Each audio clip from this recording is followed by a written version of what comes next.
Okay, I hope I'm recording. Let's begin the game.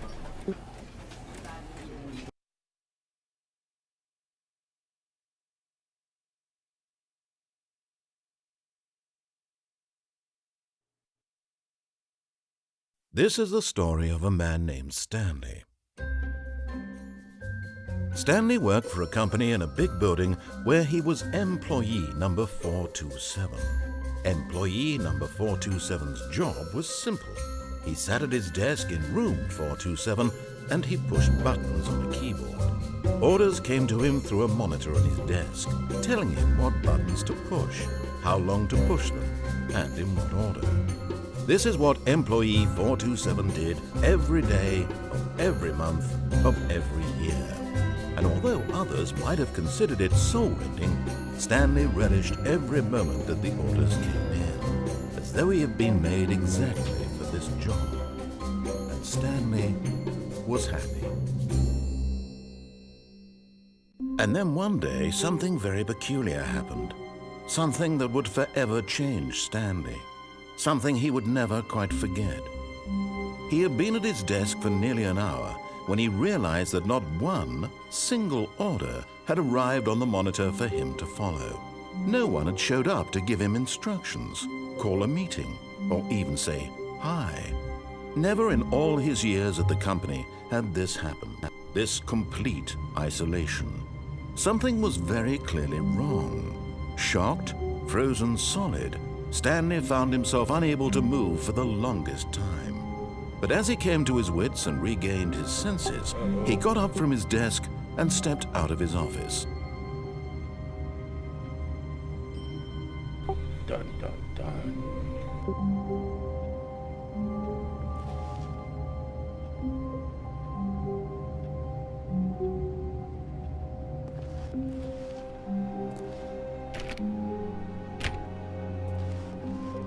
All of his co-workers were gone. What could it mean? Stanley decided to go to the meeting room. Perhaps he had simply missed a memo.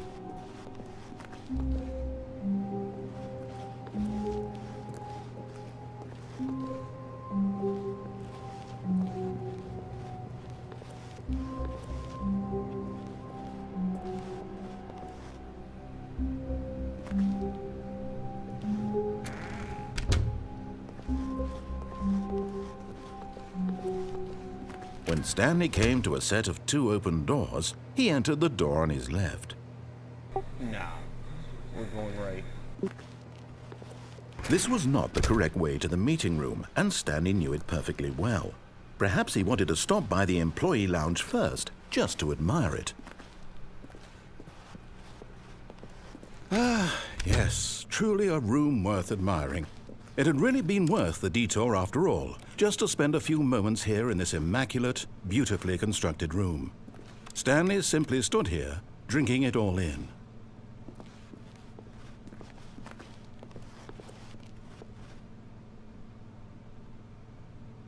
Yes, really, really worth it being here in the room. A room so utterly captivating that even though all your co-workers have mysteriously vanished, here you sit looking at these chairs and some paintings. Really worth it.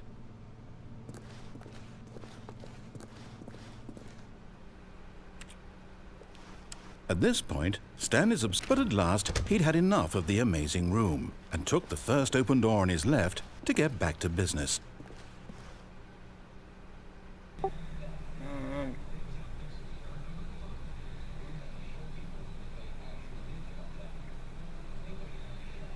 I don't know.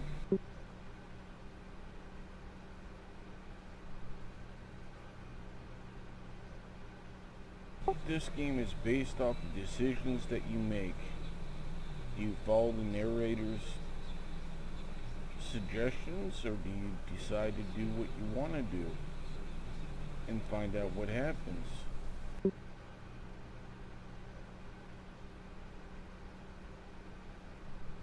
Well, this time through, let's go ahead and do what the narrator says.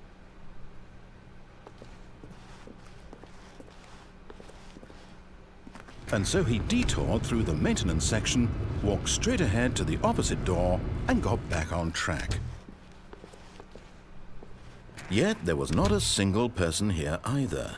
Feeling a wave of disbelief, Stanley decided to go up to his boss's office, hoping he might find an answer there.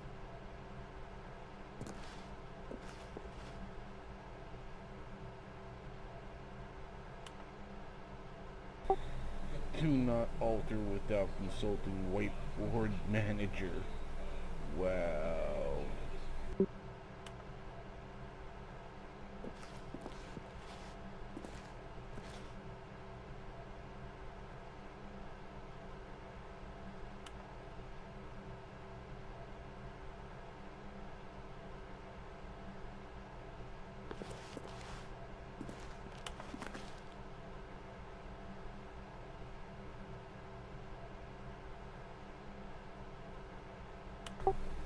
Lovely slideshow.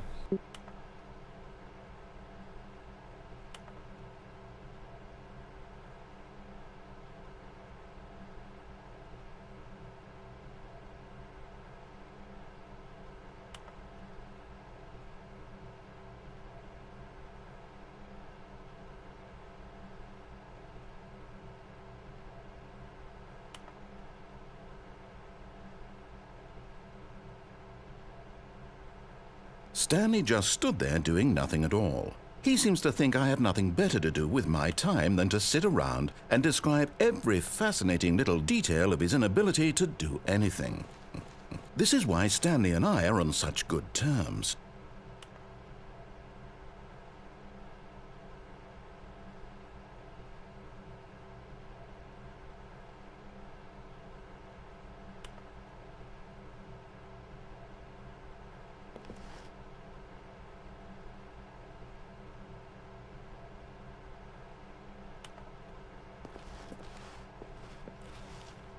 I'm going to show the slideshow.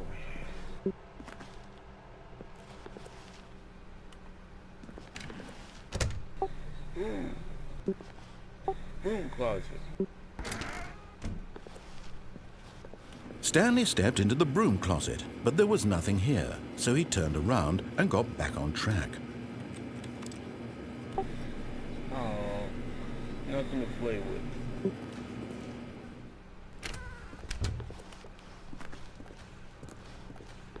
Coming to a staircase, Stanley walked upstairs to his boss's office. I promised y'all that we'd go through the announcer's instructions to first go through, so...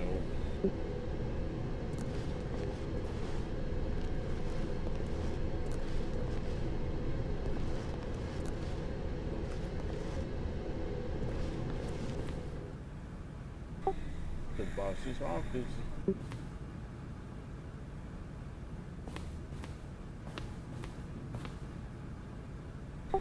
Can we use it? Nope.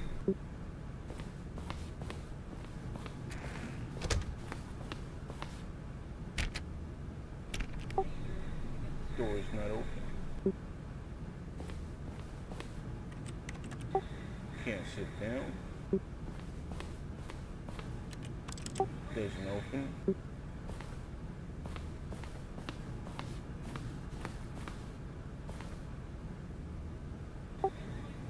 Can't interact with anything on a desk.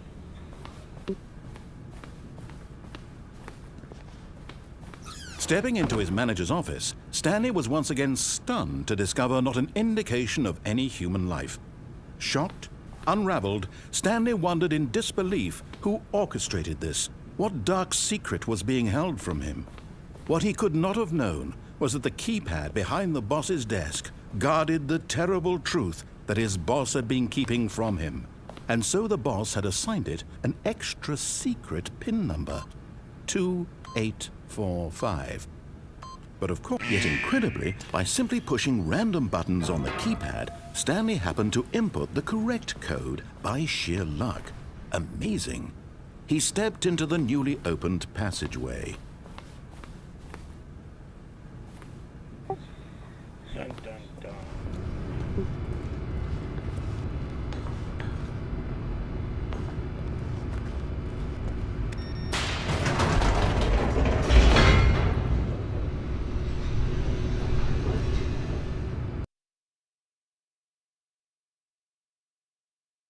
Game is fun. There are some achievements that you guys would really like if you Descending deeper into the game. building, Stanley realized he felt a bit peculiar. It was a stirring of emotion in his chest, as though he felt more free to think for himself, to question the nature of his job. Why did he feel this now, when for years it had never occurred to him? This question would not go unanswered for long.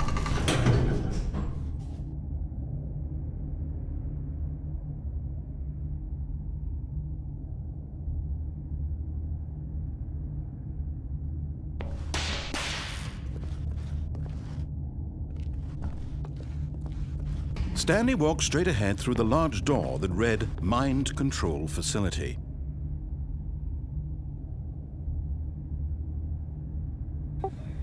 We will deviate the next time we go through the game.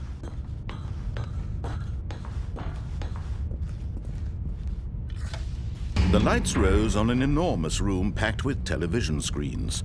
What horrible secret did this place hold? Stanley thought to himself. Did he have the strength to find out? Barely.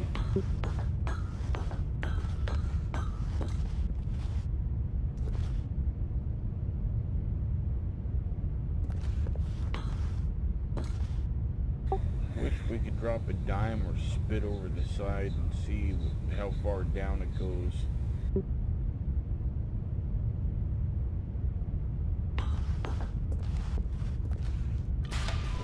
Now the monitors jumped to life, their true nature revealed. Each bore the number of an employee in the building, Stanley's co-workers. The lives of so many individuals reduced to images on a screen, and Stanley, one of them, eternally monitored in this place where freedom meant nothing.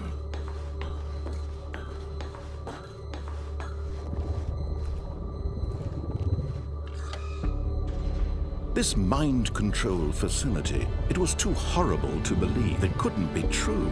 Had Stanley really been under someone's control all this time? Was this the only reason he was happy with his boring job? That his emotions had been manipulated to accept it blindly?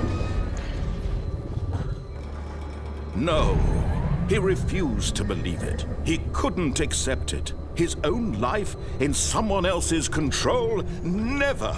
It was unthinkable, wasn't it? Was it even possible?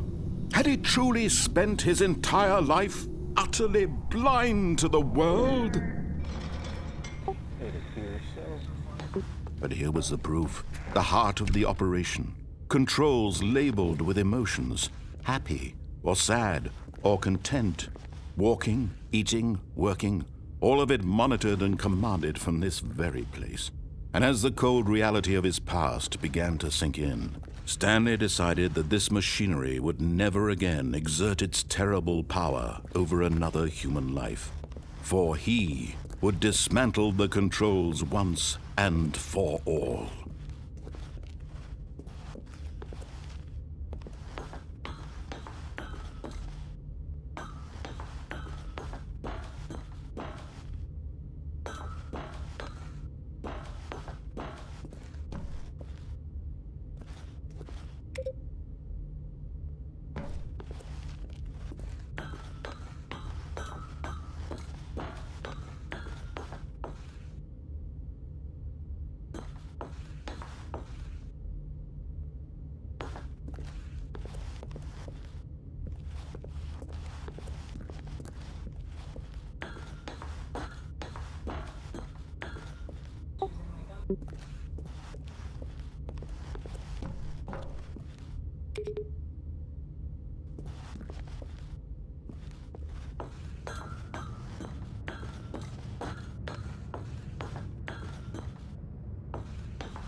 And when at last he found the source of the room's power, he knew it was his duty, his obligation, to put an end to this horrible place and to everything it stood for.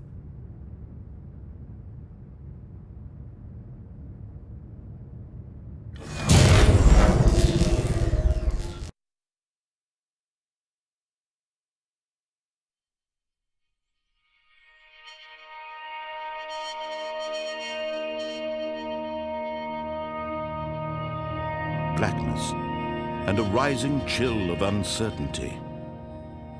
Was it over? Yes!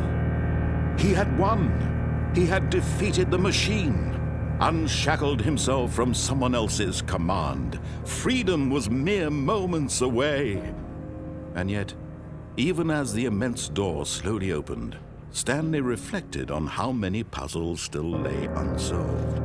Where had his co-workers gone? How had he been freed from the machine's grasp? What other mysteries did this strange building hold?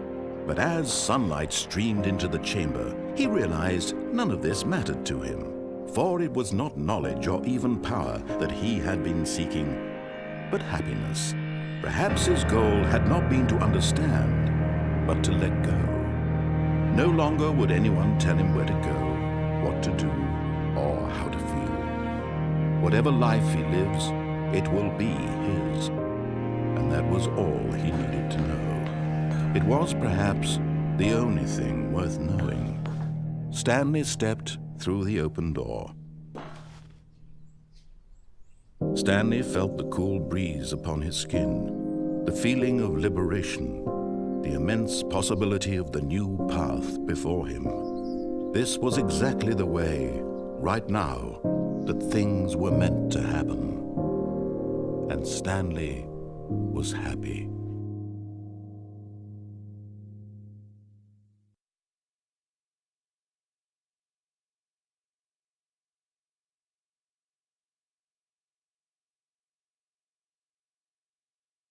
Alright, that playthrough's done.